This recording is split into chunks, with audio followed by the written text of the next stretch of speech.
From the Old Republic to Galen Merrick, me and fellow Star Wars creators break down all the best characters, storylines, and books from Star Wars Legends this week on the High Ground Podcast.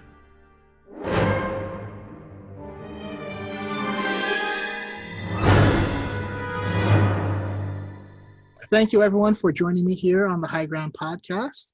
Today, we are talking about Legends, and I'm a huge fan of Legends, right? This was our universe before we had a canon universe one, and yeah, I'm excited because this was my life for quite a long time. But I'm more interested in you guys for now. We'll start by asking, who are you? How did you get into Star Wars? And what got you into the Star Wars books? And if you had a first one, we'll start with Alex. Hi, I'm Alex. I go by SocalCostumes on Twitter, Instagram, and TikTok. I got into Star Wars when I was like 5 or 6, and my parents were watching it on TV, and they didn't let me watch all of Empire Strikes Back, and so I thought that like Luke died and that Vader was lying and was not actually his father, and I had no idea that there were other Star Wars movies.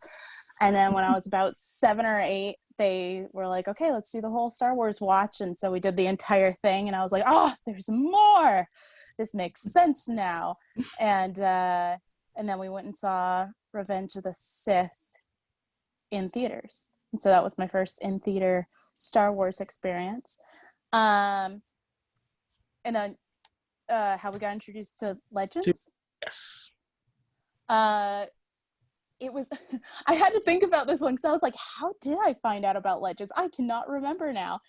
I'm pretty sure the Young Jedi Knights novels were right next to another series of books in the children's section at my library. And this other series of books I was like tearing through, and I would always glance over and be like, what is that? Like, I remember looking at these covers and just being like, oh, that's weird. I don't know if I'm into that. Like, yeah, normal Star Wars, okay. And then one day I decided to pick one up, and then I was hooked. And it was all over. There's like 50 of those books, I swear. Yeah.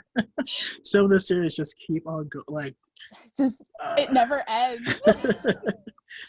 And yeah, Allie, same. Who are you? How'd you get to Star Wars? And what got you to into Legends? And then I also wanted to add, yeah, I did say books, but I do want to include all of Legends, which includes comics and games. So whatever you guys want to talk about, we're all for it. Okay, hi, I'm Allie or Alaina. I don't really care which you call me. I go by both. I got into Star Wars when I was really young, and my parents showed me the originals. And then I wanted more, and they were like, no. And I was like, yeah. And they wouldn't show me Revenge of the Sith because I was very young and it was rated PG-13, and they didn't want me to see, children murder. And so that's true. I was at the age, though, where I started watching the Clone Wars as it was airing. So I watched it all the way through. And I didn't really actually get into books until pretty recently when I made that.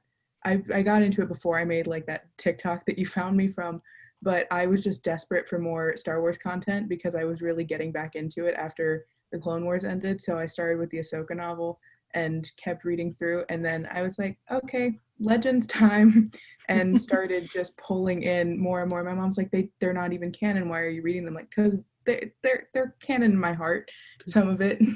So they're good. I have a lot more to learn, but I'm very happy with what I've read so far. Awesome. Love it. And then Chandler? Okay, so I'm Chandler. I just make random nerd TikToks. That's really all I do. I mostly Legends, a little bit of canon, but most people want to know more about Legends or what happened to something. So that's usually what I do is I go in, what I don't know, I go scour the internet for, or my old books, and go find it and try to help them kind of figure out what's happened to some artifact or whatever that they're interested in. How did I get into Star Wars? I have 4 older brothers, and Dad indoctrinated them before I came along. So Star Wars was always something that was in the household playing. And my mom was never much of a fan of it because, violence and all that stuff, but she accepted it because of the Ewoks, And so from there, it was just, we got into reading because we had a library that was right down the road, and our mom would make us do summer logs. So we had to read 40 hours during the summer. But the problem was, once that happened, I got addicted to them. And especially once I read Darth Bane's book and played the KOTOR games and the Republic Commando, after that, I just couldn't get enough. And after that, it was downhill for sure. But I've loved it ever since. Once you get into it, it's dangerous, but I would never regret it. I am now indoctrinating my girlfriend, and it's fantastic.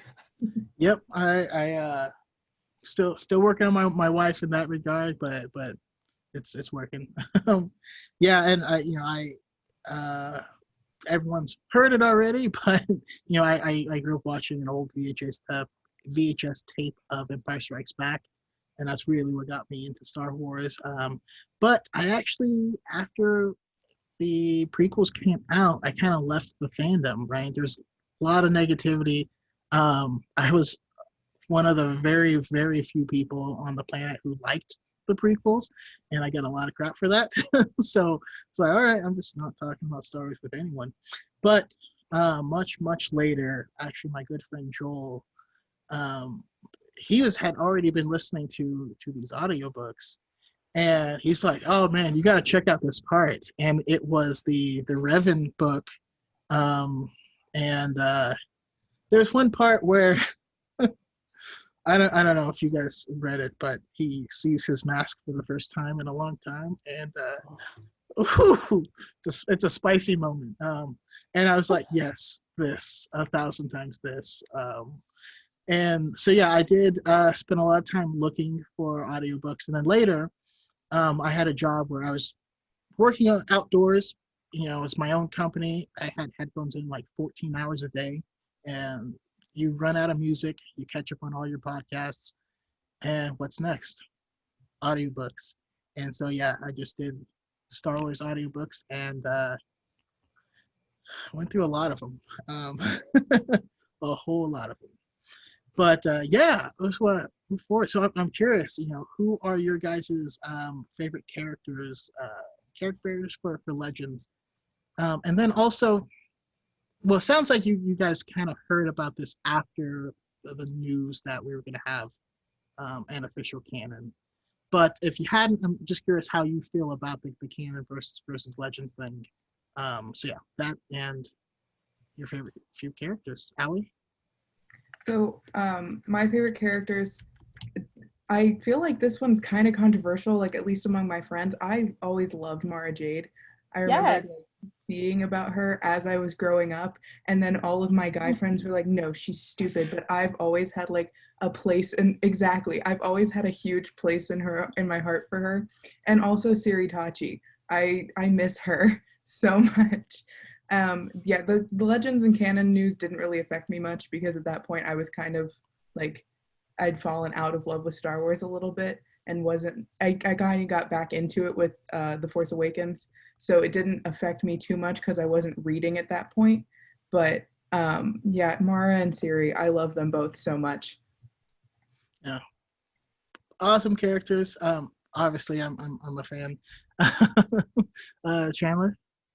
Okay, so my favorite Legends characters is Jason Solo, just because his internal struggle and all that was just heartbreaking.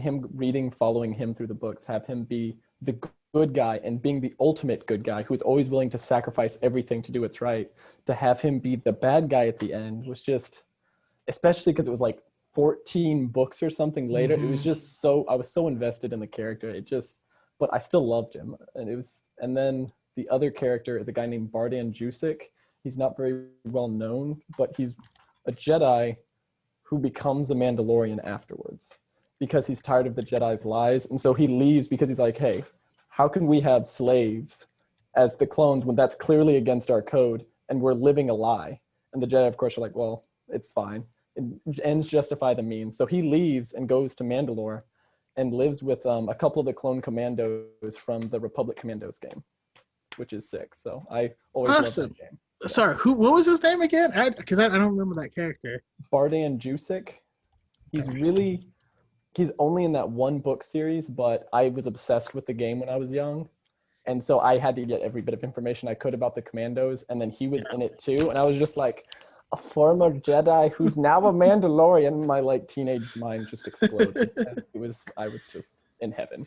Yeah, I have all of those Karen Travis books, but I haven't read them yet. I So love them so much.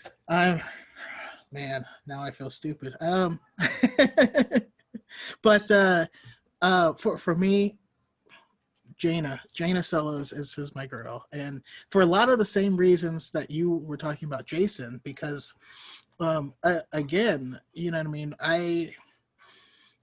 So when I started with Old Republic stuff, but once I finally moved to the post battle Yavin stuff, I started with the Thrawn trilogy, where Leia can feel the force of her child that's inside of her, and follow that all the way through. So I watched these children grow up and then become these warriors. Of course, Jason fell, and her having that conflict with him and not being able to take him down, and then going to Mandalore to train more, and like also her being a pilot and the stealth X's. I love stealth X's.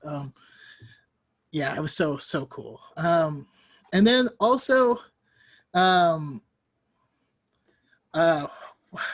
now her name is escaping me again. There was the Jedi Master who was the lizard, Saba Sabatine. Saba Sabatine was so freaking cool, and especially when they describe her fighting and like how feral and stuff, and how because she's a lizard, she's just a really cold person, but that actually makes her a better Jedi. And like, I love how they describe her laugh. Yeah. Like every character has to describe her laugh. They're like, oh, it's terrifying. That's a little weird. Yeah, and she's fighting people, and then all of a sudden, like, slaps you around with this big giant tail, and you're like, oh, I forgot about that. Yeah, I love Saba. Yeah, there's just a lot of really cool characters. And then especially we get for some reason all the names are escaping me, but it'll come back to me and I will bring it up then. So sorry about that. But moving forward, we're gonna kind of jump into eras, and it's cool if you haven't read a lot of stories or anything in the era. That's totally fine. Take what we say as recommendations, and but Old Republic era, right? I don't know how much you guys have jumped into it. If you have any favorite books or characters or storylines, and Chandler, I believe we're starting with you. Okay, so I'm a huge fan of Darth Bane, mainly because he's the coolest bald guy in all of Star Wars. And I relate to that greatly. But I love his trilogy because it shows him as, even though he's a Sith, he's not a terrible person. He's not cruel just for cruelty's sake. He uses his hatred as a weapon instead of letting it control him. And I always thought that was a different take on the Sith, instead of them just being this mad person who could never control their own anger. He would go through and control it, and he was just huge and massive, and he was actually nice a good chunk of the time, which was always surprising because he's like this massive guy covered in evil crabs who is just like, oh yes, and then I help them, and I'm like, you're supposed to be the bad guy, stop making me like you. But definitely him. And favorite characters, obviously Bane, Xana, Revan, Candrass, Karth. There's so much. I've definitely started there and read more of that than is probably healthy. And favorite storylines, once again, Bane and Revan. Those are the books that I started out on that I really got me into Star Wars. So that's home for me for Star Wars, at least. Yeah, absolutely. Yeah, I mean, I do have to agree. And the reason I moved on is because the person I couldn't think of was Satele Shan. Huge fan of her, and also Bastila. But starting out with those Old Republic books, like she played a large part in Fatal Alliance, and as well as in Deceived.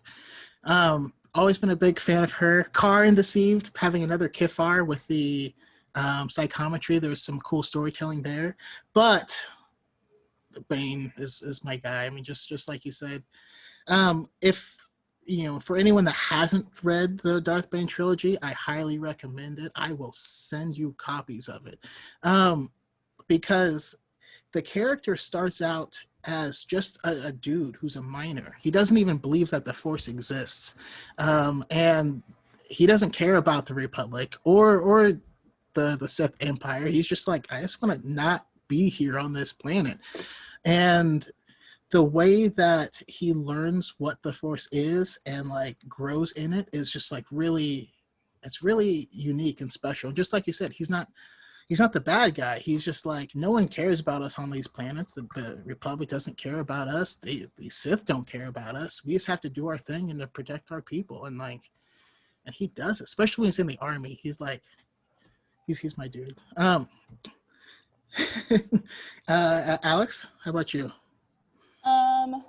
Old Republic. I just started digging into Old Republic. I think when I first was like actually getting into Legends, it was like too much. It was too much. Yeah. It was too different. And so I think it kind of scared me. But there was something, you know what? It was before The Rise of Skywalker came out. And Griffin and I were talking about how they could possibly bring other characters from Legends in, and he was talking about, there's these things that are showing up in the trailer. What if it's a Sith holocron? What if it's this or whatever? And he's really into Republic era. And so he was telling me, just go watch the cutscenes. Just go watch cutscenes of like these games. And so I did, and I was like, these are really good. Yeah. But yeah, there's so many like, it's such unique storytelling. Like they had such great ideas that I feel like if they had ever tried to bring them into a movie, any company would have been too scared to put it in. Like they would have been like, I don't know about that. Like, I don't really like that. Like it wouldn't have fit the like artistic style of movie making.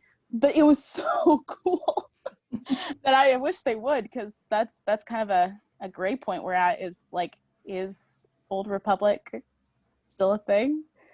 I don't know. I guess we'll find out. I mean, they've brought some elements in name only into canon. Yeah. So there's definitely more stuff that they can do. Again, now I'm going to highly recommend reading Deceived, because the main scene in the cinematics is actually from that book. You actually get to read it and what comes up to it and after it. So good.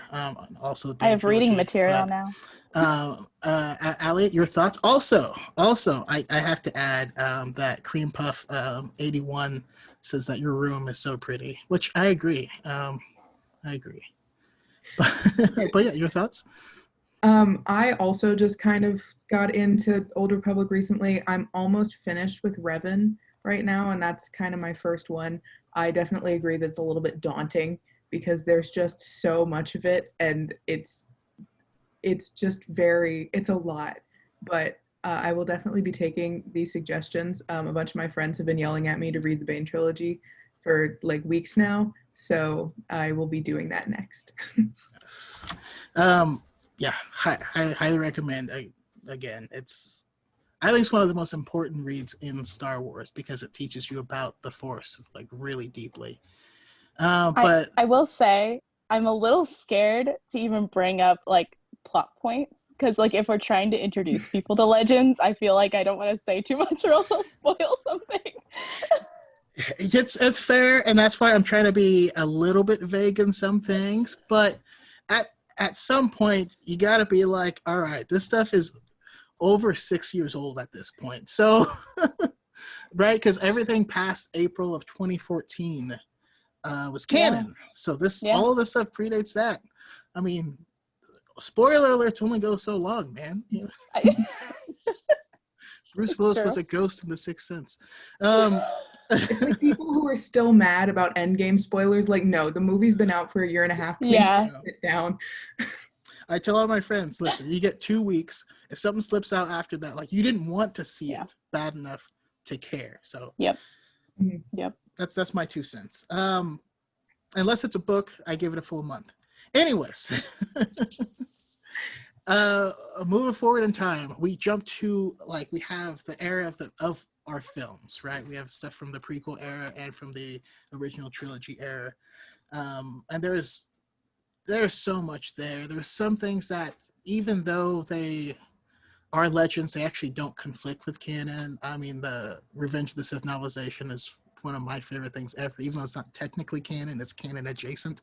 But we'll start with Alex from our movie eras, prequel and original trilogy. Okay, so I really I'm gonna forget the name now. I meant to look it up because I really like it. It was the like book that I'm gonna call it a book because I think it partially was a comic too, that came out before Empire Strikes Back came out, and they had to completely, Lucasfilm had to scratch it because they were like, oh, we didn't know if we were going to make another movie or not. I cannot remember what it's called. Splinter of the Mind's Eye. Yes, and it is so weird because when you go back and read it now, it doesn't line up with Empire Strikes Back at all. It doesn't age well. It doesn't age well at all. Like some odd sexual tension. Well, it's not only that, they're like disguised and like it's very awkward, but it's honestly now it's like it's comical, like to go back because like they honestly didn't think they were going to do another film. So if you haven't seen this book, you need to look it up just because from the comedy level of it. I don't think I read, well, there was a couple of like Padme young adult books that came out after episode 1 that I don't know if they decanonized those though. No, those would be in Legends. Yeah, because there was like Queen Amidala's like diary and stuff like that, and those were, I mean, I read them. They were at my library, so I read them. They were good. But now they've kind of been replaced with the E.K. Johnson books. Yeah. Which honestly, I mean, you get more handmaidens, so I'm always down for that.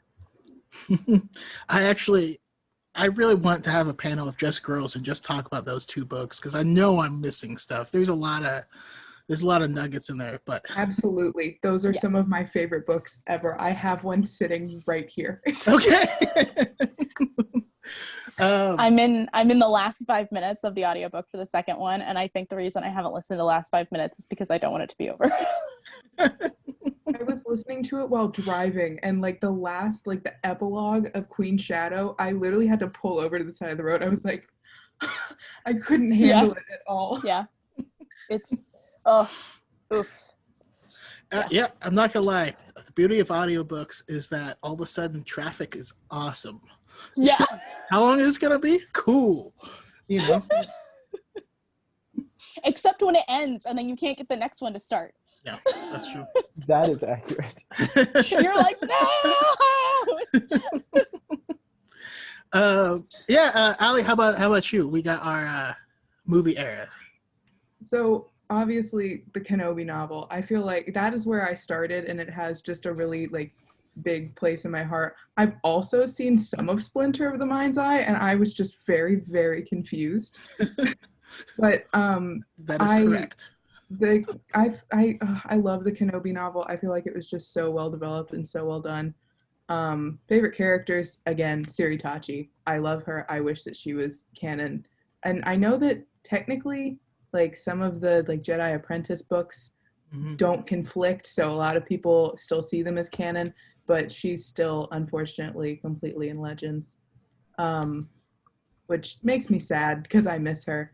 But my favorite story from this era with Legends, and I know why they didn't canonize it in the Clone Wars, but I wish they had, was the Jabim storyline, where all of the Jedi died on the planet and Anakin was left with a bunch of Padawans, and everyone thought Obi-Wan was dead, and Ki-Adi-Mundi became his master for a while.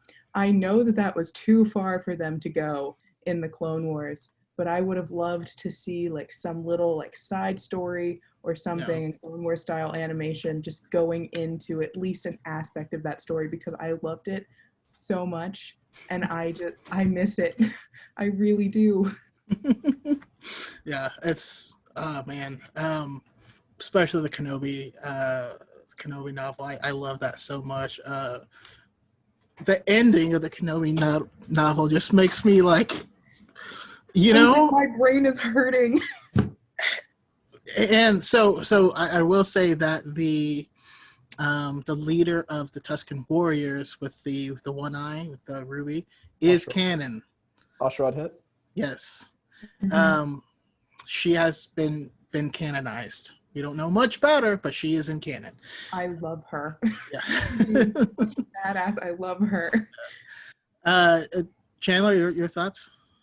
Okay, my favorite books. I mean, the Karen Travis stuff already, but go on. Yeah, I was about to say, you probably know where this is going, but I love seeing the clones, because that was really before they'd had Clone Wars really developed that much. So this was the first real time you get to see the clones, and it explained all the Mandalorian tradition and stuff so well, because it showed the clan, even though none of them were related, except for the clones, obviously. They really come together as a family, and it's a bunch of clone commandos and Mandalorian sergeants going out and killing people on their leave. And it's so good, trying to reverse the aging process and so many different things, just trying to make a life for their families. It's just those and Bane are definitely my favorite books, just because there's just so much emotion as into the books. There's so much. I try not to spoil anything. They're 5 books. The first one's a little dry, but the last 4, especially the one during Order 66, it's heartbreaking. But also, you're just like, be free. And then I really like Death Troopers. And I know my sister Cream Puff is watching this, who was the one who commented on your Oh, room. that's Cream Puff. Okay. Yeah. So she and I are one of our favorite books during that time period is Death Troopers, because you don't really get to see a lot of horror. And I know it's not a super popular one, but the audiobook for Death Troopers is terrifying. And of course, Han Solo's in it, Chewie's in it. So Chewie and Han Solo with zombies, and they did a good job portraying him. You can almost kind of hear Harrison Ford a little bit. And so I really, really liked that book as well. It's just one book, but I mean, zombie Star Wars. So, I mean, you can't really say no to that. And characters, Thrawn made me so happy that they canonized him and put him in Rebels. Like, I cannot describe how many, I probably read his books 4 times all the way through. His books were my favorite. And then they removed him and I was like, no. And then they brought him back in Rebels and did him really well. And I was like, yes. So I've always loved him. He's so respectful, even though he was a bad guy, and his appreciation of art was just so different. I just loved him. He's so good. And I mean, Ashrad Het was a boss. I always like seeing him. He just kind of spans all the time period somehow, just doing his thing. But those are definitely my favorite. Awesome. Yeah, and we'll definitely be diving more into Thrawn once we get past the this era. But for me, I mean, definitely you hit the nail on the head with the Obi-Wan book. Like I said, it's because I've always loved Obi-Wan so much, and it really like nailed his character of the conflict, or him finding out that Vader was around, like in a bar, like, you know, hearing it on the news. And there's just so many cool little nuggets of that. Also, something that surprised me, I really avoided them, but the MedStar books were actually surprisingly good. It's the Jedi Healer. And yeah, they're just surprisingly well made. But my heavy hitters, my big 3 from this era, are the Darth Plagueis book, which I love that book. So it adds so much context to all the movies that it's insane. And if you read that and then go directly from that into Labyrinth of Evil, same writer, but it's really the prequel to Revenge of the Sith. Because that is the mission that they were on when they get called back to go save the Chancellor. And then the novelization of Revenge of the Sith. Yes, we've all seen the movie. We love the movie, but that novelization to me made the movie 3 times better, because it goes into everyone's thought process and it makes Anakin's fall so much subtler and more heartbreaking. And there's all these like extra scenes, you know, when Obi-Wan confronts Padme, and Padme's still pretending like, I don't know what you're talking about. And then he's like, listen, I know, I've always known, and he knows that I know, but we don't talk about it because you're the only thing in this world that has ever truly made him happy.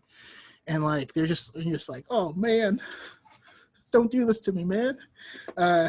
Yeah, there's some amazing books in that era, but of course, the majority of Legends exists after these movies, and so now we gotta jump into the long stretch of what do you guys all love post Return of the Jedi era, and I forgot who I started with last time, but I think it's Allie's turn.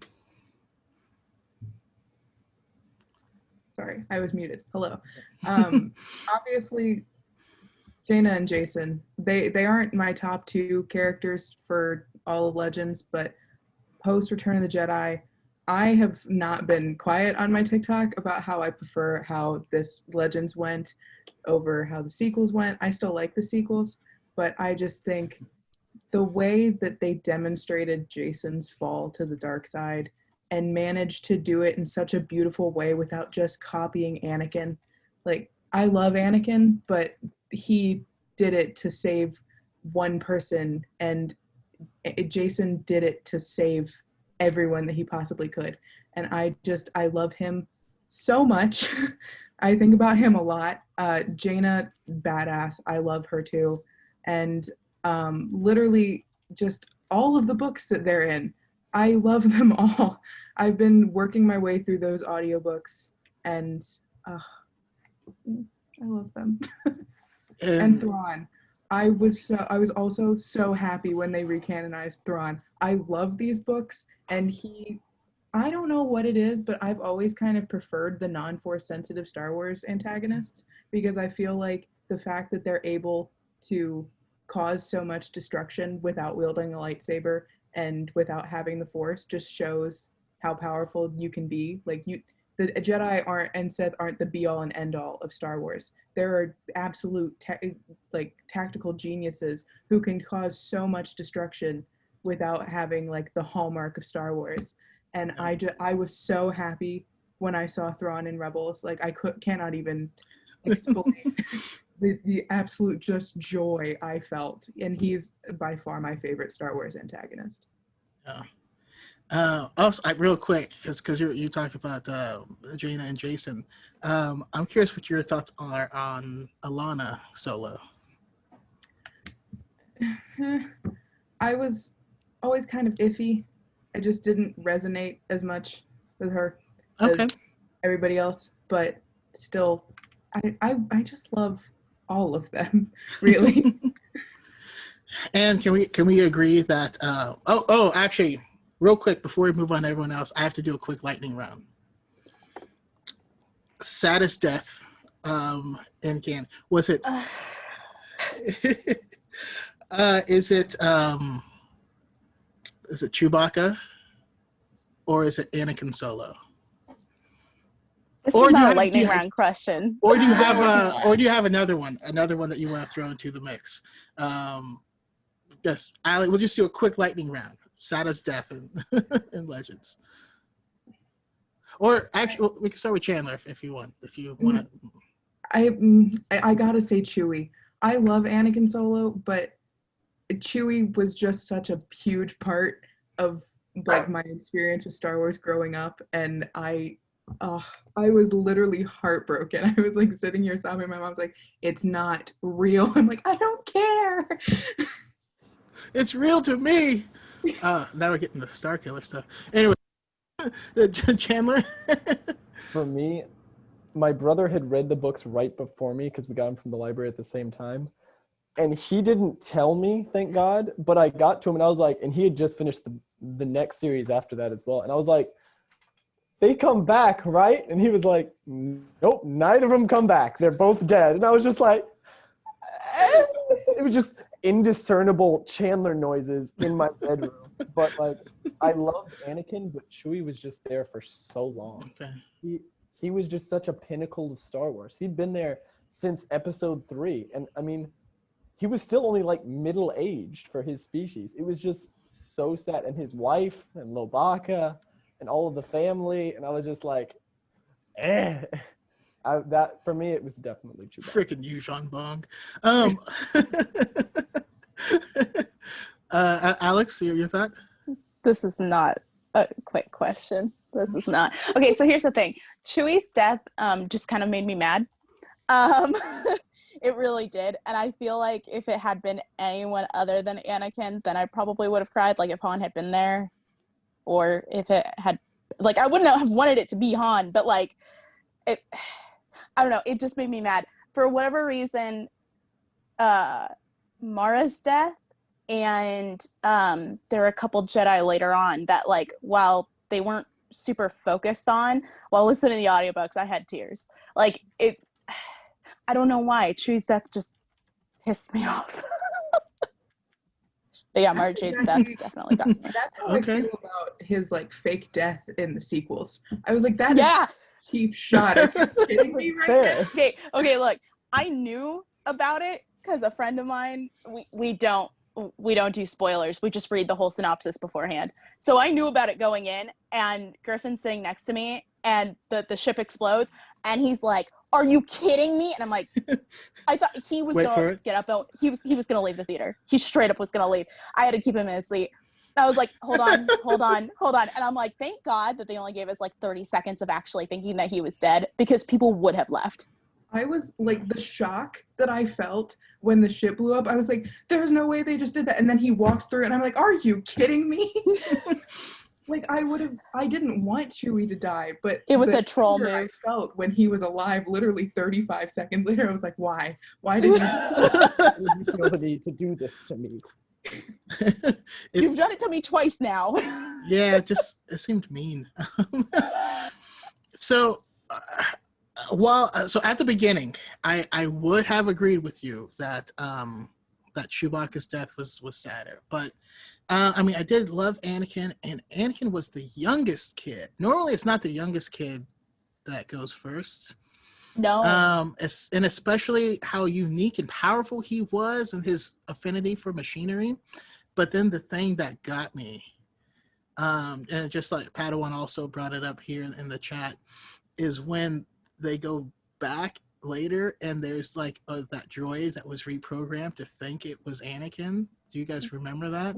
Yes. And yes. And then it keeps showing up. That pushed it over the edge for me and made it worse. I mean, it gave me the same feels of, I don't know if you guys are anime fans, but Full Metal Alchemist when he does the dog. Okay, Chandler knows. But that's the feels I got of like, by the reaction, I'm thinking it was very bad. It was awful. Big Brother is the only thing I need to say to make Jamie cry. My sister who's in the chat. That's it. Yeah, she is. Yeah. Yeah. So that's where I feel on that. And I apologize for this digression, but I just had to know. I told you it wasn't a quick question. That's fair. That's fair. You did warn me. But Chandler, so same question to you. We're in the post Return of the Jedi era. What pops out at you? I really like the Fate of the Jedi with Abeloth. They were so close to making her canon. They had the father, they had the mother or the sister and the brother, and then they didn't have Abeloth in it. I thought for sure she was going to be mentioned in the Mortis series in Clone Wars. I thought for sure, but they didn't, and that kind of upset me. But I really liked her series because you have the Lost Sith world. You've got Luke when he's up in age. It's got Saba in it, who's a boss, and all of her little weird gremlin children living in the basement. And that whole terrifying ordeal. The Yuuzhan Vong. I really liked Amelia or Alana, Jason's granddaughter or Jason's daughter. Her with Han and Leia. It was just so sweet, and like she changes the name of the Millennium Falcon at one point. She was really lighthearted for something that was really heavy at the time, and I really liked her in it. With her pet Nexu. Yeah, her pet Nexu, which is just, once again, a boss move, even though she's like 12 or 9 or whatever. It's just, I really liked that series because it was like 9 books long. They were all really well written. It was written by, I think, like 3 different authors, but it was really coherent through the whole thing. It had a lot of good characters, and I think Boba Fett pops up at one point. It's just, there was a lot going on, but it didn't feel rushed or that anything was just filler. It just felt like there were so many things happening that you were just excited and scared and worried and nervous the entire time, but then it lasted 9 books long. And that was definitely my favorite. Yeah, that is a great one. And Alex, your thoughts? So my favorite character, sorry, the dog is grumbling at me. My favorite characters are all, like, legend characters, are pretty much all from this era. I love Vistara Kai. I cannot tell you how salty and bitter I am that we will never find out what happens to her.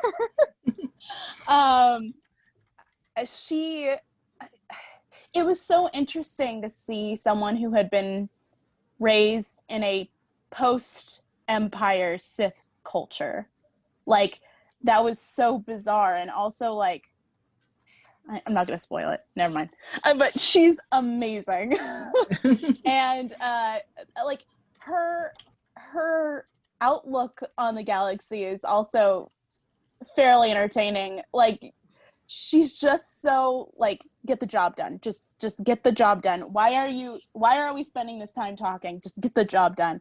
And it's fun having someone who's like outside the family looking in on this crazy Skywalker family that they're just like, why? Like, I don't want to be around you. Like, it's the way Han used to be, kind of like I don't want to be here anymore. I just want to get out of here. And she's now this new perspective where Han's gotten used to it and is now a part of the family. Obviously Mara Jade, my queen. I love her. Jaina, Jason. I had another kind of vague one. I'm gonna forget now. Oh, Kip Duran, of course. Oh, yeah. I love my goth emo boys. But his whole, like, forget what trilogy of books he was in that he started out in. New Jedi Order.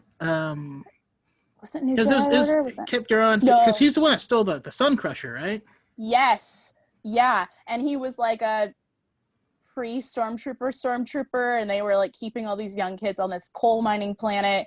It was super dark, and it made sense why he would be like, you know what, screw this, I'm going full dark, because he couldn't control himself. He had no idea how.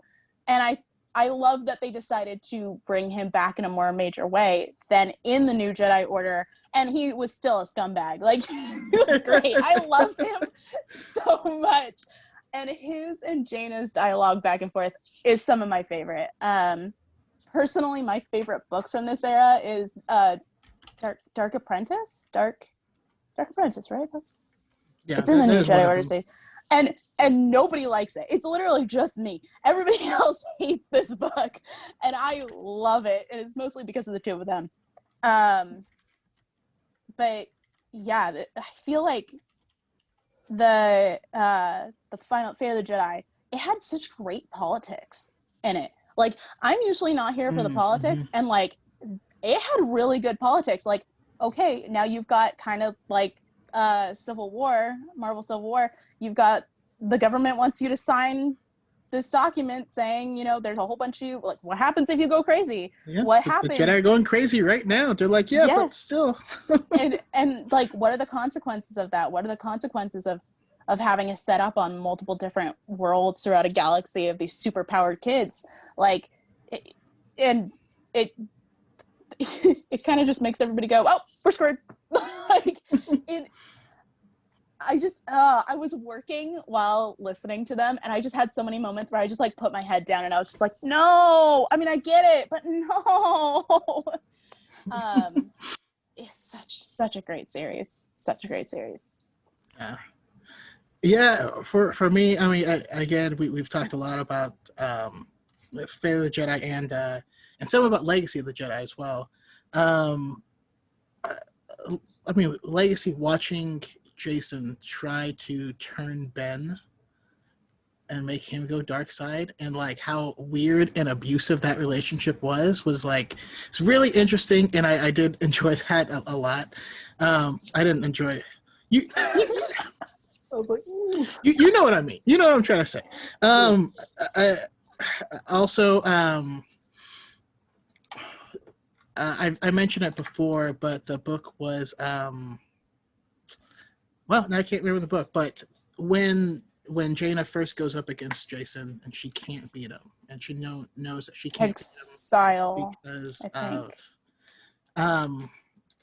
yes. So there's two books. Like, she goes up against him, can't beat him, doesn't understand why she can't beat him, right? But she can't beat him because he is a Jedi and she's fighting him like a Jedi.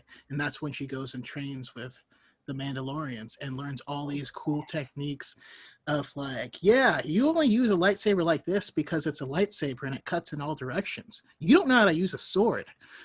And she's like, oh crap, that's true. You know? So those things were just really cool to me. The fact that Fate of the Jedi was really like Endgame was for Marvel, because throughout the series, they're going back and they're revisiting all these different spots from all of the books as you've read them up. And a highly underrated book, in my opinion, is The Courtship of Princess Leia. Because that's where, like, I avoided that book because I saw the title and I saw the cover and I was like, this looks stupid. This looks boring. Yes. It was not stupid. It was not boring. It's top tier. It is goated. And in Fate of the Jedi, when they return back there, like, yeah, it was beautiful. And actually, just a weird thing I love from that book. Was it that book? It was one of the books where Luke flies the Falcon by himself, and everyone's shocked at how amazing. But he's using the Force to be his own co-pilot and flipping switches and stuff. And it's like, the hell? How could he do that? And I'm like, yeah, that's just Luke. Don't worry about it. And then,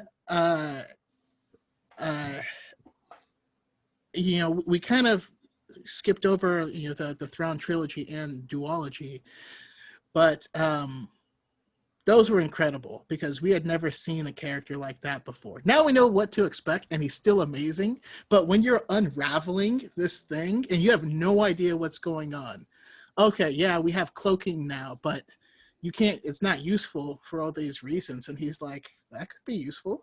I'm going to cloak meteors and hide them above Coruscant. And you're like, oh crap, you know, or have, yeah, there's so many cool things. What was it? Deltasaurus, how he was spying on them. And it turns out it was the vibrations in the trees in the main atrium at like, these super like small things were just super cool. And then the Thrawn duology that happened, was it 10 or 20 years after that? But some of that stuff still pops out, and that's when Luke and Mara actually get engaged, is during that story.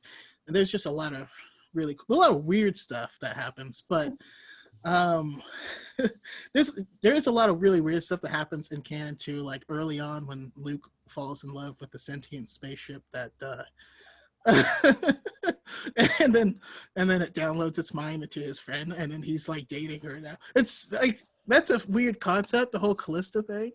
Yeah, Like, we didn't even we didn't even go over Luke. Multiple you, Luke.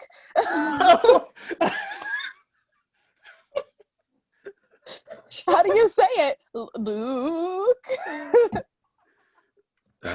That's true. And watching Jerus Cybayoth go crazy was excellent.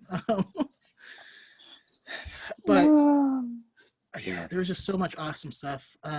So we actually just spent a lot of time, you know, where we're talking about a lot of Force users and Force-based books and stuff. But are there any side smaller books, smaller characters, non-Force sensitive, you know, things that jump out at you? No, Chandler. I really liked Boba Fett's and the bounty hunters storylines. Like, even though you don't really hear much about him, but Dengar, how he was screwed over by Han and how he kind of comes back and the reason for his toilet paper hat and all that. It's just, I really liked Dengar, though no one else that I've ever met. They're like, well, he looks so stupid. And I'm like, but he's special. And there's reasons for the toilet paper hat. You just don't know it. And nobody really cares to listen. But it's just, I really like Dengar and his storyline. I love Boba Fett, his wife, and how that explodes on him. Oh, man, his daughter and her daughter, and how they estranged. Totally forgot about that. It's so much. And it's so, even though like Mandalorians are so kind of cold-hearted, they're also so emotional, especially when it comes to family. And it was how he can't actually go back to Mandalore because reasons, and and how he rules. He physically can't go back because he'll die. Yeah, because he'll die. Because actually, that's actually explained in the Karen Travis books. The random disease thing, they go into that. Nice, The anti-clones. It's just, I really liked Boba and his storyline. That's just, it's gonna get into more if I keep talking. And then Alex.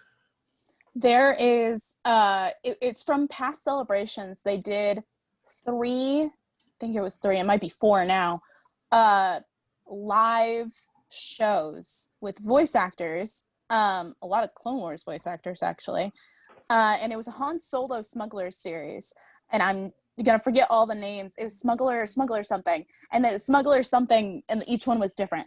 I'll send you all the links. I'll post it on my TikTok later. They are so good. They are so fun, and like no Han Solo fan ever that I've met has found out about them. I only know about them because I think it was Anaheim was the first one they did it. Yeah, I saw it on the program, and I was like, oh, that's weird. What's that? And so I looked it up later, and I'm like, oh, this is so fun. It's like a live reading of an audiobook. It's so much fun. And Matt Lanter is in it. Oh God, it's everyone. It's everyone from LFL. It's great.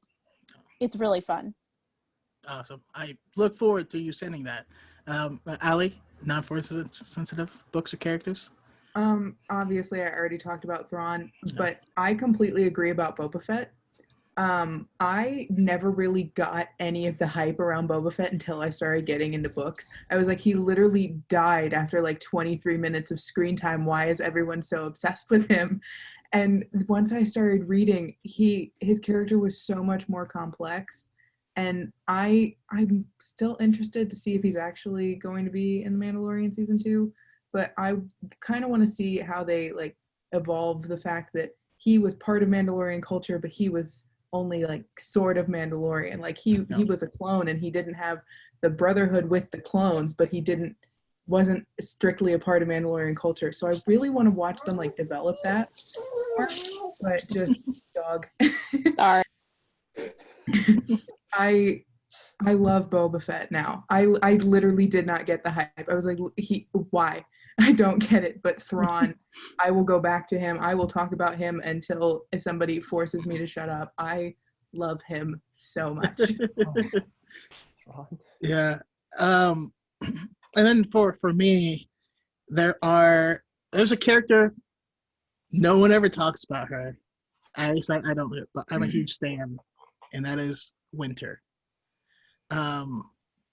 Princess Leia's aide, Winter, who has the photographic memory. I love that character so much because she's like a really nuanced character. And for everyone else, seeing Alderaan blow up, she has a photographic memory. She remembers every moment of it, every single face, all of those people, and has to relive it all the time. And there's a book, it was a Timothy Zahn book called Scoundrels. And it's a heist. It's a heist book. And it's like,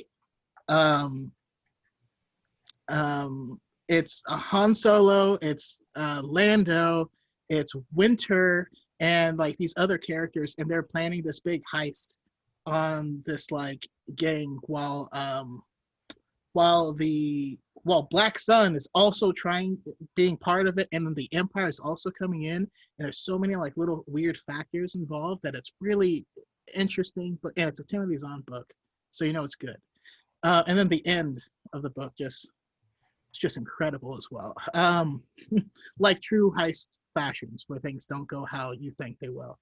And then additionally, there's a book called Allegiance, which is another Timothy Zahn book, and that gives so much life to stormtroopers for me because it's about a group of stormtroopers, but they're local troopers, right? They're the ones from this planet. They join the garrison at that planet, and like the other stormtroopers that are from the Empire are kind of separate, and but they can come in and kind of like the Roman sentries used to do. They can just pull you into their service, and they were being real jerks. Their leader gets into a fight with one of these guys and accidentally kills him, but knows that this is going to be treason. They're going to get taken down. So him and his little troopers steal some supplies and some ships, and they go off on their own. And they're stormtroopers, but they're good guys, and all they want to do is do right in the galaxy. And they're busting down these Imperials that are doing bad and wrong things with the supplies that they have, and it's just a really cool book as well. But awesome. Do we want to go into the what if? Oh God, what were they called? The like, if certain things didn't happen. Legends books. The oh my gosh, what were they called? Like the one where Luke doesn't get the torpedo and then blows up the Death Star, and like the whole story falls apart. Really? I haven't read any of those. I don't know that exists. Okay, it's a comic book. It's always comic books. And yeah, it's a what if scenario. So like one of them is Luke doesn't get the torpedo down the hatch, and Death Star don't blow up. And what happens if that were to occur? Or I think the Empire Strikes Back one is the one where Luke dies on Hoth, and what do they do then? And so Leia goes and trains with Yoda, and they're so bizarre, but they're so much fun. That's really cool. I will definitely have to look that up and check it out. I've taken some notes from some cool stuff. Oh, and then there's Tag and Bink too. I don't know if we want to get into that. That's a long. Tag and Bink are funny, but yes, that is quite. Well, so yeah, I do want to move on, and I want to do pitch time. And right, as you can see, there's a couple versions of it. So you can bring any character or storyline into canon. Which one do you choose, and how do you do it where you're not creating a bunch of conflict? It's Ali that's up first. This is kind of going off of your video from like yesterday, day before. I don't have any sense of time. I feel like this is on everybody's minds, but I want to see as much of the Kenobi novel brought into canon as possible in the series. I want to see new content with him so much, but I also know realistically that the Kenobi novel is fantastic, and there's so much good stuff that can be brought in and developed more. I want to see Plug Eye. I don't really care so much about the characters at the Oasis, but I like maybe if it took place a little bit after that, seeing how his relationship with the Tusken Raiders like kind of continues and how he survived for so long. I know that some of it was decanonized in Rebels, like conflicts with Rebels, but just seeing how he continues to hide himself for years and years until we see him with Luke.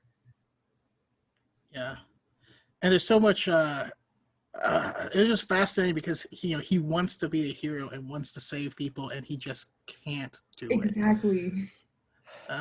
But Chandler, who you bringing in? I would love to have seen Mara Jade, and it still kind of conflicts, but doesn't, because they do have like that 20-30 year period between 6 Absolutely. and 7, and that would have been great because they could have had her die or been killed by Kylo Ren, and that was the reason that Luke never hunted him down. Pretty much just replace Kylo Ren with Jason and just switch it, because he could have known her and they just never had kids, and I would have been upset with that, but I would have been happy to have her, kind of thing, because there's 20 years, there's there's a good chance Luke could have found someone in 20 years. He's not that ugly. Those boots are fire. He could have done it.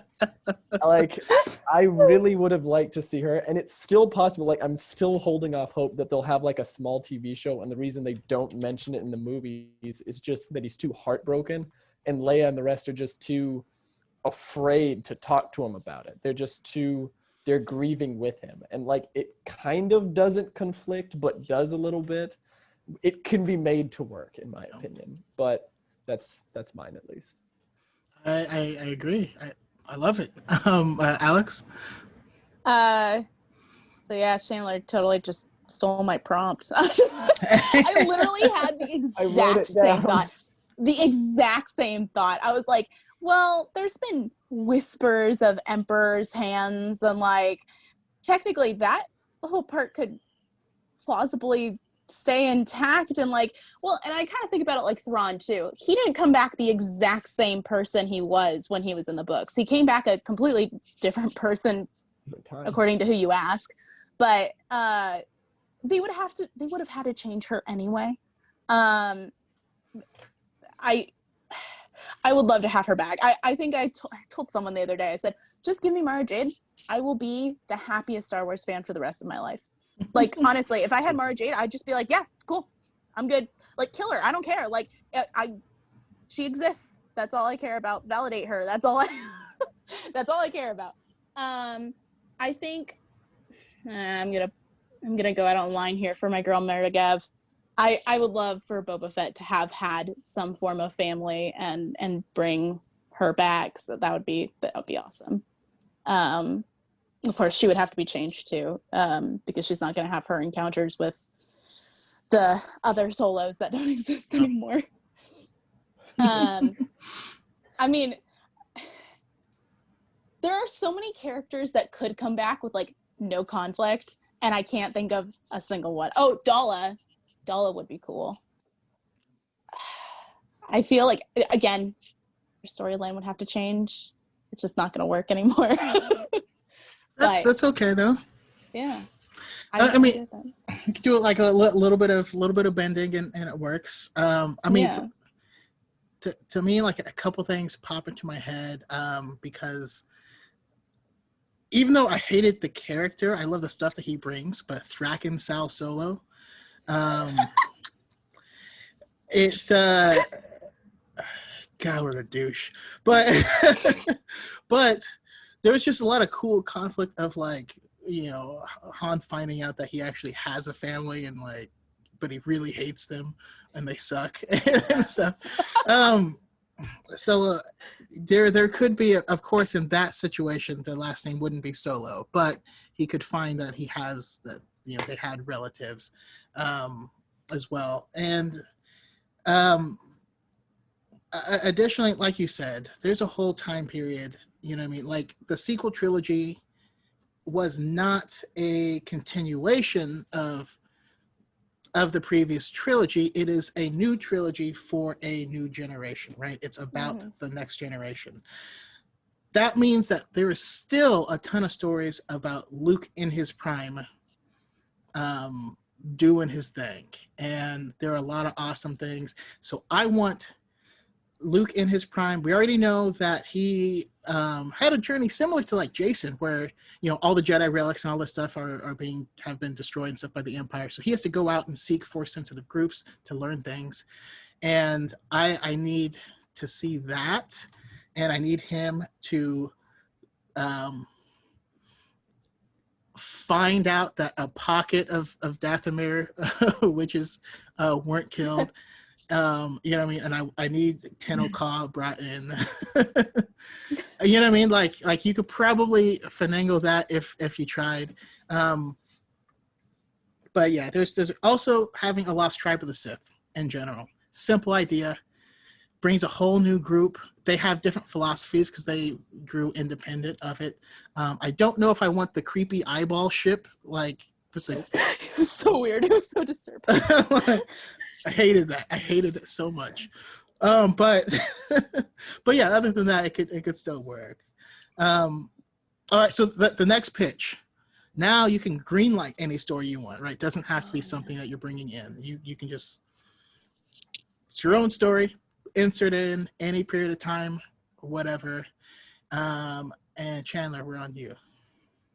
I would honestly love to see something R-rated. I know that sounds kind of sketchy at first, but I would love to see either Darth Vader hunting down the Jedi and have it almost be like a slasher movie where he can hardly talk because it's so soon after his accident, but he's just chasing down all the Jedi and there's really nothing they can do against him because they have no idea who he was. Or that, or something like Death Troopers or Darth Bane in Rated R, that they're just so horrifically violent. I would love to see just a radar, because I know it's never going to happen with Disney. There's not a chance that that's ever going to be on their radar. But Disney Plus? Yeah, for real. Disney After Dark. Yeah. Get some of the dark in there. But like, I would really like to see an R-rated movie, not necessarily from a specific set, but probably my top two picks would be something from Vader or something from Death Troopers. Just something, I want something dark and really gritty that I won't get any other chance to get, kind of thing. Yeah. All right. Alex, you got the stamp of approval. What are you greenlighting? There's this idea that I've had forever. And here's my thing. So my other like fun hobby that Alex says is I'm super into true crime. And I really, really, really want, like, I love like the true crime, but also like Jack Ryan, Sicario, that kind of stuff. I really want like a spy / war / adventure rebellion, actually it could be First Order too, film. And like everybody I've told this to has been like, you have Rogue One, and I'm like, no, different. I want murder, I want blood and gore, and I want to be attached full-hearted to these characters. I really, really care about this, like, basically Black Ops team. Like, I want... Quick question. Have you read the Inferno Squad book? I have not read the book. I did play the game. I have heard that the book is a little bit like that. So, the book is the prequel to the game, and you see them form and go on missions and do some covert stuff. I think you'd really like it. But sorry, I didn't mean to interrupt. Then that might be my answer. I might already have it then. That might be it. But yeah, that's my, like, I was thinking about doing it as like a fan movie, because without the Force, without lightsabers, it's pretty simple. Just go run around in the woods for a little bit. Yeah, that's my super fun Alex is a complete nerd idea. You're in good company. I can't remember if I started with Allie or not, but Allie, did you already greenlight yours? I have not. And sticking in the avenue of complete nerd, I want to see almost like a Pirates of the Caribbean style Star Wars something. I don't care if it's a book. I don't care if it's a limited series. I don't care if it's 6 minutes long. I want to see more actual pirates. Develop Hondo, give him more backstory. Pirate Kix is canon, and I need to see him. I want to see, like, just pirates in the Star Wars universe, like their own movie, doing their own thing. I don't know what they would do. I don't know what the storyline would be, but give me Kix as a pirate and I will be happy literally for the rest of time. I just made a video on Kix like this week. You just blew my mind, because I've never even considered that, and now that's all I can think about. And Kix's captain is in episode 7, isn't he? Sidon, yes. I think his name is. So he's actually canon. You're right. Yes, we see him loading stuff at Maz's place, and I literally saw him and I was like, Kix! I love Kix so much. I don't know if you've seen my clone tapestry back here. I love him, and like, even if it wasn't him, Hondo, one of my favorite Star Wars characters. I just would love to see like a pirate movie, like gory, with blasters, no lightsabers, just everybody going at each other, fighting over pirates. So fun. fun. Because I mean, we already know that before having an established base, Maz Kanata was a pirate queen, flying through space, doing stuff. You could have her run into what's her face with the goggles with 000 and BT. Dr. Afra? Yes, you could have her run into Dr. Afra in order to seek out stuff, and like, yeah, there's a lot you could do. That would be amazing. That would be really amazing. So I've completely forgotten what I would greenlight because I have been so severely one-upped. But but there are, yeah, I would really like to, if I could, greenlight something though. And I've already kind of said it, but I do want more Luke, more Luke in his prime, going through training, and I would like to see like him start to form his Jedi school and like follow the kids. And I actually think it could be really interesting if you told a story from actually Rey's perspective, and she's going through the books that Luke left. And she's seeing Luke's notes that are scribed in there and the book stuff, and it's flashing back to Luke doing that mission and how he figured out whatever lesson that he wrote in there so that she can avoid making the same mistakes. I think that could be really cool. I might have something for you. Okay. So real quick, I've had 2 questions that I haven't got to in the chat. They're about 2 different characters. So another lightning round. Let's go around and we'll talk about your thoughts on Cade Skywalker and your thoughts on Starkiller. All right, so we will start with, I ended with Alex, so Alex. Okay. I was actually thinking about Starkiller like this entire time. I'm like, oh, it's Starkiller. Don't forget about Starkiller. That was like one of my first Star Wars games that I played like on my own, like that I owned, that was like mine, because we had just gotten a Wii, so we did it with like the Wii lightsabers and everything, and I 100% put cheat codes in and literally just ran through the entire game because I had to get to all the cut scenes and I didn't understand YouTube yet, so that's what I did. I'm sorry, I'm gonna say it. When people talk about overpowered Jedi, sometimes I go, but Starkiller, nobody had a problem with that though, because Starkiller's like whole thing, like his big thing in the trailer was pulling a freaking Star Destroyer out of the sky, and no one had a problem with that. Like, I just, he's so great though. I love his character. I loved all his crazy outfits that made 0 sense and were 100% not practical. He had some crazy outfits, like things that made no sense. A crazy scarf and all that stuff. Yeah. I mean, they looked cool. Believe me, it taught me all about like, oh, you can look real cool, but you cannot move unless you want to clip through your clothing. And Cade was the other one, right? Yeah. Cade. Okay, so he was kind of like the Old Republic for me.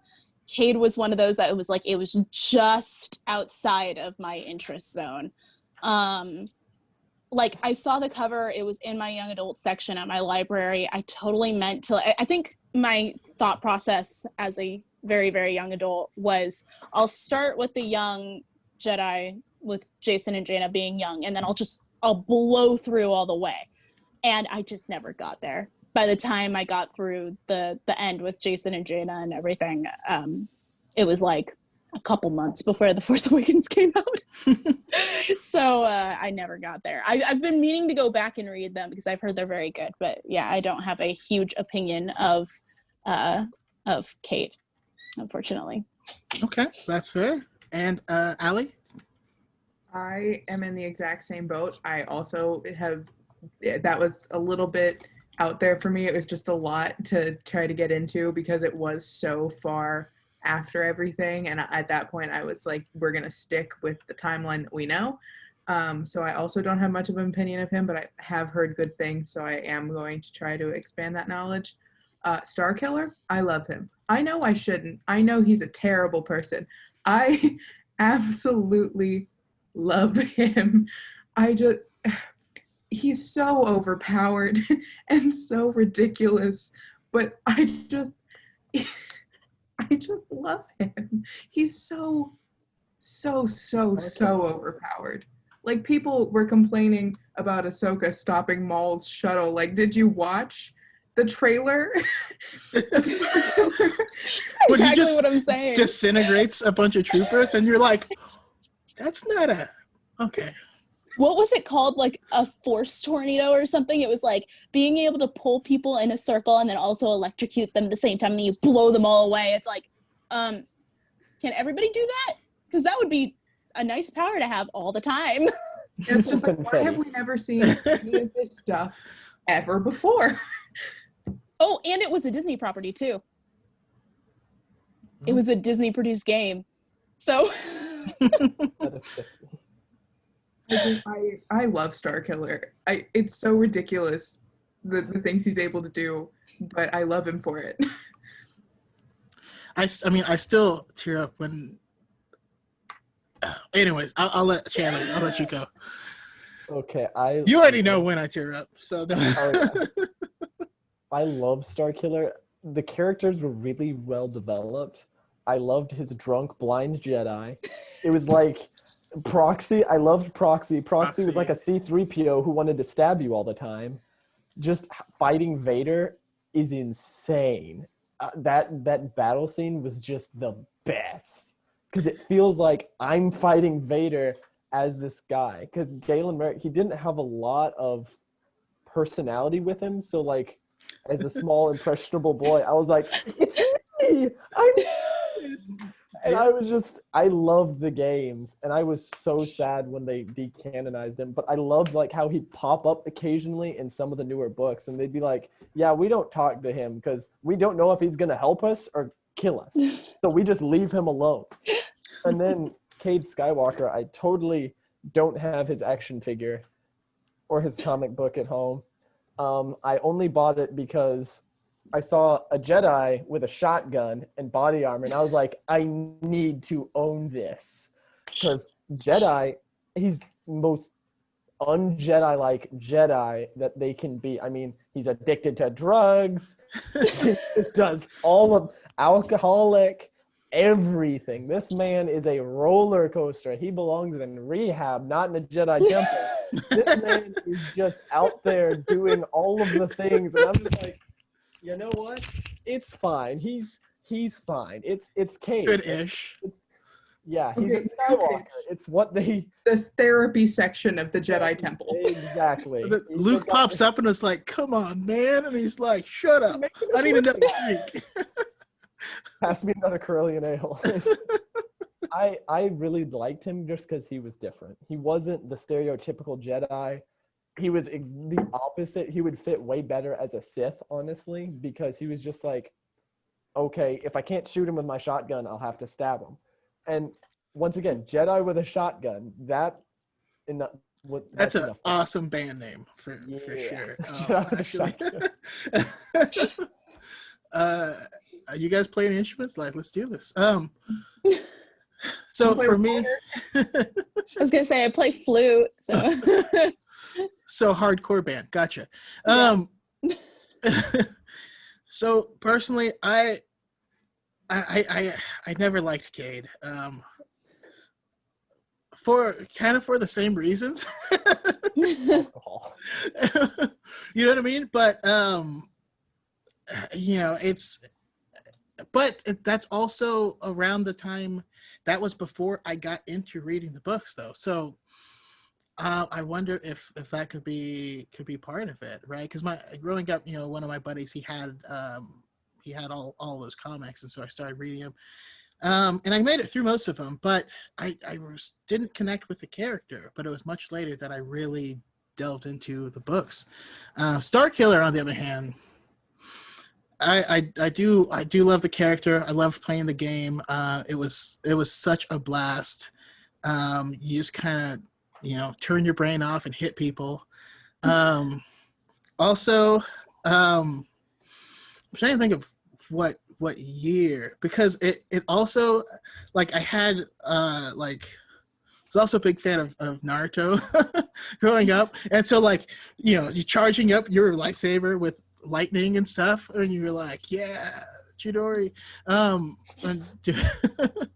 yeah, it was cool, and there was a lot of, like, really touching moments in there. Not to mention being able to pick up Ewoks and punt them. That was the Jawas. Yeah. Everyone has wanted to punt one at some time. Grab them by the head, you electrocute them, and then you just go, boom. I have the Wii version, so I don't think I was able to do that. Yeah, if you're curious, look it up. It's a lot of fun. Just using a Jawa like a soccer ball. That's what happens. It's more of a football, but it works. But I mean, that being said, like you guys mentioned, he's so crazily overpowered that it's hard, because a lot of people are like, oh, we should make him canon. I was like, you can't handle the really powered Jedi right now. If he was in canon, he would make everyone unnecessary.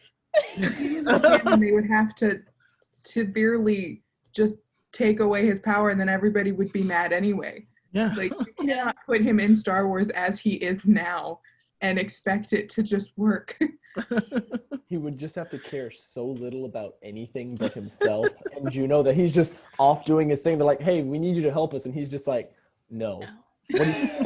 Me?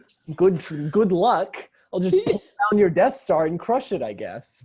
I mean, that's the only way, but even that's not really. I kind of worry about that with Old Republic too, because there are some pretty cool Force abilities that it's going to be really hard to do those stories without those Force abilities. And the only way I can think of to explain it is because there was only Yoda to teach Luke, that those Force abilities kind of get lost, or you just don't know how to tap into them. Yeah, I mean, for me, it works because that was 3,000 years ago, right? For us, that's ancient Egypt. I don't know what they did then. Do you? We can't figure out how they built the pyramids. So. Right? So Egyptians are OP for sure. But by the same token, right, you're fighting an army of Sith all the time, and having that constant conflict is going to sharpen you, and then you defeat them and they don't appear for 2,000 more years. You're going to get softer over that time, So I don't know. I think it works, but I actually want to find out, because now there's people in the chat. We're talking about all these awesome books, awesome characters, amazing storylines. If someone wanted to get into Legends, do you guys have one or two books that you'd recommend that they read to get started? Chris? Sorry, Chandler? Oh, I saw the names. I was like, there's only one other male here. You look a lot like a friend of mine named Chris, and it just bald guys and goatees. Yeah, I get it. Honestly, I really like the Apprentice series, and it was really simple. It was very close to canon, if they aren't all canon, but like Xanatos and all that. It was just Qui-Gon's first apprentice. I just really like that. And it wasn't super hard to follow because you had that basis there. You knew who Obi-Wan was, you knew who Qui-Gon was, and they're some of most people's favorite characters. So to have them there just makes it really, really easy to kind of build on that. But also, I love Darth Bane, but that's a little bit too heavy for some readers. But Plagueis is a good one just because it once again, it's close to the movies, and it explains a lot of things with a lot of simple terms whilst also expanding a lot on that. So I would say, which is far apart as those books can physically be, pretty much, Plagueis and then the Apprentice series. All right, and then Alex? I don't know. There's such good parts of like every era. I don't want to like recommend something like Pick your favorite child. Go. that's kind of where I'm going, like thought wise, is like I always knew I was going to be more interested in post movie, even to this day, even with the current canon. I'm still like, oh, post, yes, post. I'm not I of course am going to take part in High Republic, of course, but I'm kind of like, it's not my favorite era, so like I'll be there, I'll read all of it, but it's not my favorite. So if you want to see some more crazy Skywalkers and Solos and what havoc they cause upon the entire galaxy, I think the Young Jedi Knights novels is a really good place to start with them, because pre that you're kind of just in baby territory. Everybody's having babies, and it's more focused on your main heroes and not focused on them and where they end up going. So if you want to learn about the Solo and eventual Skywalker children, I think the Young Jedi Knights series is a really, really good place to start. And they're fun. Like, they're just fun. But they're definitely not just for kids. Like, they can get deep. Yeah, that would be my recommendation, just for my personal preferences. All right, nice. And then, Allie? My recommendation is the same for anyone who wanting to get into even canon books. I would say find a character that you know and love and start there, and then keep expanding from the author that you like. Because I started with Kenobi series because I had already read a few by that author that are canon novels. So I knew I was going to like the writing style, and it was character I knew and loved. So it can be a little daunting if you're looking at characters you have no idea who they are or what's going on. So I would say pick a character that you already love, you know the story, you want to expand more, and just keep going from there. Okay, that's a great way to go about it. And I largely agree. I mean, I normally ask people what their favorite time period was, and then I'll make a recommendation based off of that. And I know this isn't, it's not Legends, but anyone that needs to get started, Lost Stars is a great way to start. Just saying, it's just great all around. And then real quick, not to backtrack, but I actually remembered the thing I wanted to greenlight before you brain blasted me. I need to have a new version of the X-Wing series, and I need it to take place, kind of currently where we can have fractures, segments of the Empire that they're going against, similar to what we are going to be getting in the upcoming game. But I need to use that to bring in Jagged Fel, because I need Jagged Fel in my life. He's just a class act through and through. I'm gonna miss the Jagged, Jaina, and Zach love triangle, but it made me so mad. I'm okay with that. I was like, guys, stop fighting. Just stop. Well, it's like, it's obvious that Jagged is the one, just because you have a weird like bug connection doesn't mean you should, anyways, that's besides the point. But yeah, let's go around and do final thoughts and where we can find you. And I wish I could talk to you guys all night, because I really could, because this is a lot of fun. But yeah, let's go around and where can we find you and your stuff? Allie? Thank you for having me, because this was so much fun. I very much enjoyed it. I am on TikTok. I'm Alaina.Tano. And then my Instagram is Alaina.Catherine, which is spelled weird. So it's linked in my TikTok bio if you would like to follow me there. Yes. And then Chandler? Okay, I am on TikTok pretty much exclusively right now, because I just started like 4 weeks ago. I am Baldywankenobi, except it's a Y instead of an I. But I'm, like I said, exclusively on TikTok. It's pretty much the only place you can find me. Yes. And then Alex? Thank you for having me again. This was so much fun. And yeah, I don't same. get to Thank talk you to so much. I don't get to talk to anyone about Legends. Like, I tried. One of my friends seemed interested, and so I like started to tell her, and then she just zoned out. And I was like, no, believe me, it's good. Like, Trust me. come on. My obsession. My obsession. Just talk to me about it. Just nod and say, uh-huh.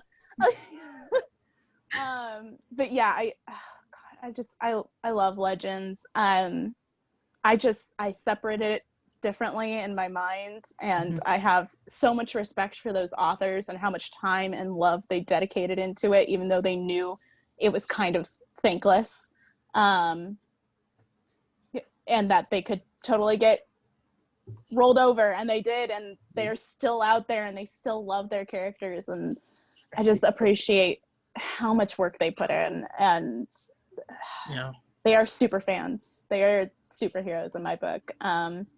But I am SocalCostumes on TikTok, Instagram, and Twitter. Yeah. Awesome. Yeah. Again, thank you guys so much for joining me. This was super fun. And yeah, I can't wait to have you guys all back. It sucks because I always want to have new people on, but then the people I've had on are awesome, and I just want to have them on, and it's a never-ending cycle. But it's all good. But anyways, thank you so much for joining me here on the High Ground Podcast, and may the force be with you always.